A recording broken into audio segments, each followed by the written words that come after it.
friends. Well, in the last meeting, I completed the story.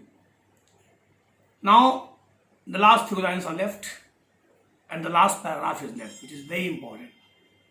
आपके board में सबसे ज़्यादा पूछे जाने वाला पैराग्राफ है लास्ट पैराग्राफ. फ्रेंड्स, कहानी को ख़त्म करने के बाद अब इन लाइंस में विलियम सी डगलस भारत और भारतीयता के बारे में अपने अनुभव शेयर कर रहे हैं. Here William C. Douglas is sharing his own experience about India and Indians. Let's see, friends, what he says in these last lines. I told this story to Prime Minister Pandit Jawaharlal Nehru. मैंने भारत के प्रधानमंत्री पंडित जवाहरलाल नेहरू को ये कहानी बताई. I told him, मैंने उनको बताया, इट वॉज वन रीज़न, ये एक कारण था, I had fallen in love with India, जिसके कारण मैं भारत से प्रेम कर बैठा. या अगर मैं भारत को इतना प्रेम करता था तो उसका सबसे बड़ा कारण, जो सबसे बड़े कारण थे उनमें से एक कारण ये भी था, ये कहानी इस बच्ची की जो साफगोई थी, उसका जो व्यवहार था, उसका जो डिग्निफाइड एटीट्यूड और बिहेवियर था, वो एक बहुत बड़ा कारण था जिस कारण से मैं भारत को प्रेम करता था. नाउ फ्रेंड्स, ये पैरा आप देखिए, मोस्ट इंपॉर्टेंट पैरा. ये दो जगहों से पूछा जाता है कई बार. ये द पीपल से लेकर के इंडिपेंडेंस तक, यहाँ तक पूछा जाता है. इसके बाद दिस ब्यूटीफुल चाइल्ड यहाँ से ही पूछा जाता है. तो ये दोनों जगहों से मैं आपको एक्सप्लेनेशन दूंगा. दोनों का एक में आएगा तो आप दोनों को जोड़ सकते हैं, अलग अलग आने पर आपके लिए प्रॉब्लम होगी. तो जरा इसको देखिए. मैंने आपको बताया कि now here the writer concludes the chapter with his experience of India and Indians. Actually, what is his thinking about India and Indians? He is telling in this particular para. The people I saw in India, वो लोग जिनको मैंने भारत में देखे, those in the village, चाहे वो गांव में हों, as well as those in high office, या उनके साथ ही साथ वो लोग जो बड़े ऑफिसर्स में हैं, have both pride, दोनों के अंदर प्राइड का भाव था, गर्व का भाव है, and lively sense. Lively sense क्या है friends? A strong feeling. Lively sense का मतलब अ स्ट्रॉन्ग फीलिंग होता है, उत्साह होती है, उत्साह वाली भावना. Of decency, lively sense of decency and citizenship. Decency friends, good manner, शिष्टाचार, गुड बिहेवियर, अच्छा व्यवहार.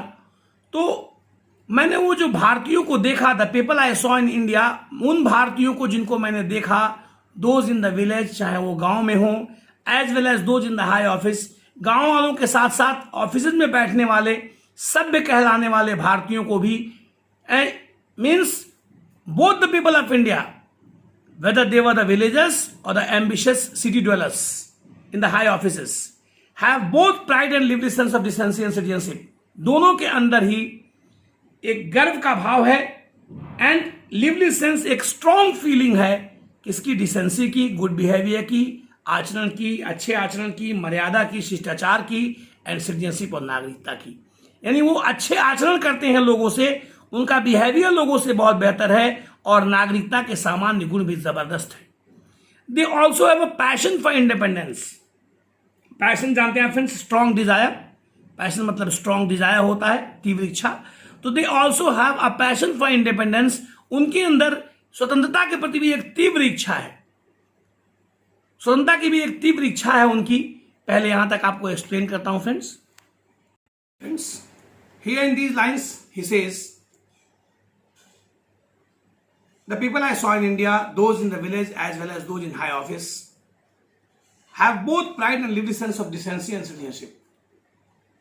मैंने जो भारत के लोग देखे, whether you talk about the poor villagers or the ambitious city dwellers,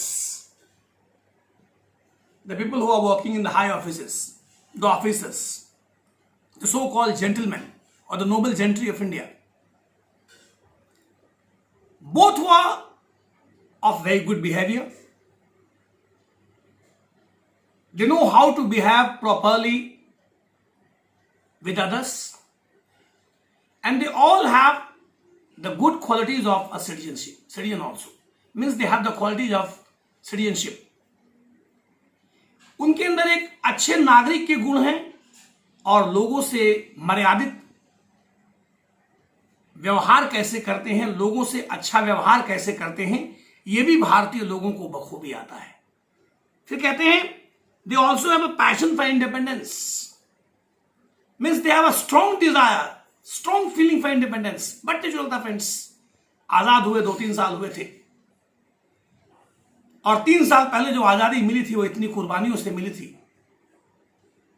उस समय का हर भारतीय उस जिल्लत और उस अपमान को अभी भी याद करता था जो अंग्रेजों के शासनकाल में उसे मिली थी। तो बड़ी कुर्बानियों के बाद वो आजादी मिली थी। तो उस आजादी को प्राप्त करने की जो भीषण कीमत भारतीयों ने चुकाई थी, उसके कारण वो आजादी बहुत प्यारी थी, वो जान से भी प्यारी थी। और इसलिए अभी तत्काल की बात थी, आज का समय तो था नहीं। आज तो हिंदुस्तानियों को इस बात की कद्र नहीं है कि स्वतंत्रता क्या होती है, क्योंकि हमने गुलामी देखी नहीं है। लेकिन वो पीढ़ी जो गुलामी तुरंत देखकर आई थी, उस पीढ़ी में स्वतंत्रता के लिए बड़ी ललक थी, बहुत स्ट्रॉन्ग डिजायर थी।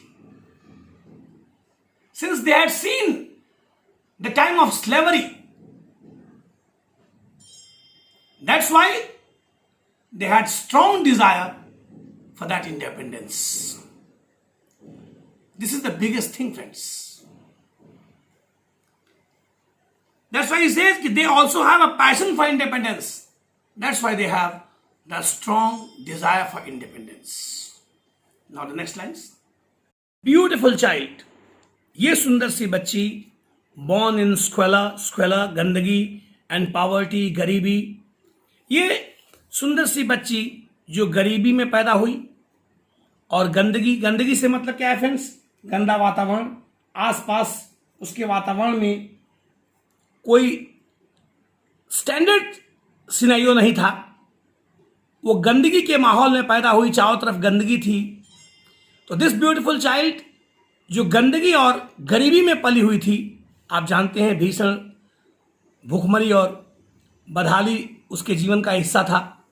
तो this beautiful child born in squalor and poverty, uneducated in both grammar and manners, means uneducated in both grammar, वो अशिक्षित थी ग्रामर में। ग्रामर का मतलब क्या है? स्कूली शिक्षा से, एंड मैनर्स और आदतों से, means nobody you can say had taught her grammar, means she was totally away from the schooling, and manners, nobody had given her the classes of manners, यानी किसी ने उसको सभ्यता की स्थितियां में नहीं समझाई थी। कहने का मतलब है जो गंदे तथा निर्धनता में पैदा हुई, गंदगी और निर्धनता में, जो व्याकरण तथा सद्व्यवहार दोनों में अशिक्षित थी, किसी ने उसे इसकी शिक्षा नहीं दी थी।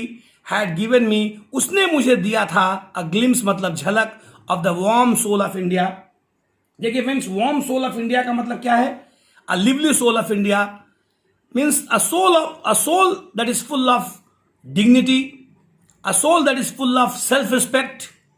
तो भारत की आत्मसम्मान और आत्म गौरव वाली जो झलक थी भारतीय जनमानस की, उसकी एक झलक उसने मुझे दे दी थी। मीन्स उसने मुझे झलक दी थी कि भारतीय लोग कैसे सोचते हैं, जो भारतीयों का तरीका है। मीन्स वार्म सोल का एक अर्थ अ लिवली मूड होता है friends, a lively mood off India, a lively mood full of self pride and dignity. तो भारतीयों का जो प्रसन्नचित्त व्यवहार था, भारतीयों का प्रसन्नचित्त व्यक्तित्व जो गरिमामयी था, जो आत्मसम्मान से भरा हुआ था, उसकी एक झलक, had given me a glimpse, उसकी एक झलक दे दी थी मुझे। किसने? इस छोटी सी बच्ची ने, जो स्क्वेलर एंड पॉवर्टी, जो गंदगी और गरीबी में पली बड़ी हुई थी। Child born in squalor and poverty, ये सुंदर सी बच्ची जो अपने चारों तरफ केवल गंदगी का आलम देखी थी, वो कोई साफ सुथरी हाइजीनिक कंडीशन में जीवन यापन करने वाली नहीं थी।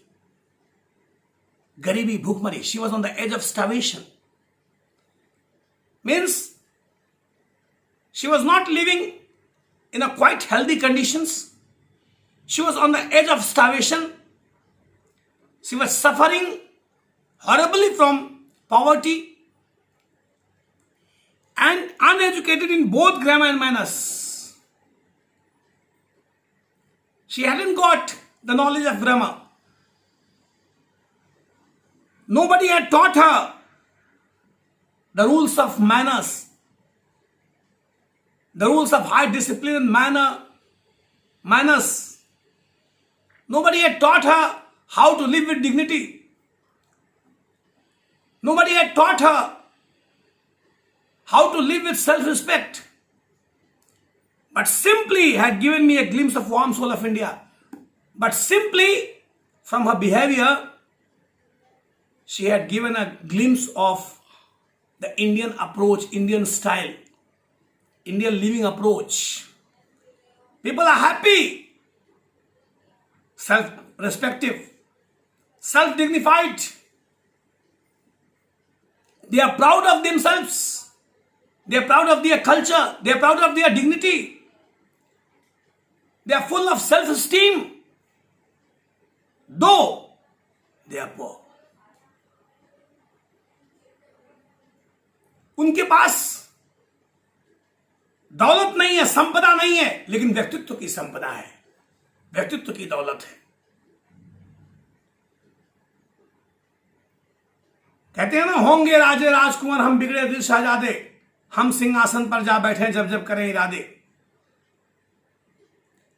तो सिंहासन पर बैठ जाने की जो अदा है, क्यों आप देख सकते हैं इस छोटी सी बच्ची ने, जो गरीब थी, अनपढ़ थी, फटे हाल थी, उसने विलियम सी डगलस के हृदय के सिंहासन पर इस तरह कब्जा किया कि वो इन पंक्तियों को लिखने के लिए मजबूर हो गए. She became the symbol of the warm soul of India. She became the symbol of the living style and the thinking style of India and Indians. एक भारतीय कैसे सोचता है, कैसे जीवन जीता है, उसका प्रतीक बन गई वो बच्ची. तो friends, this was the chapter A Girl in the Basket. I will take the next chapter in the coming classes. Till then, it's goodbye from here. Thank you, friends.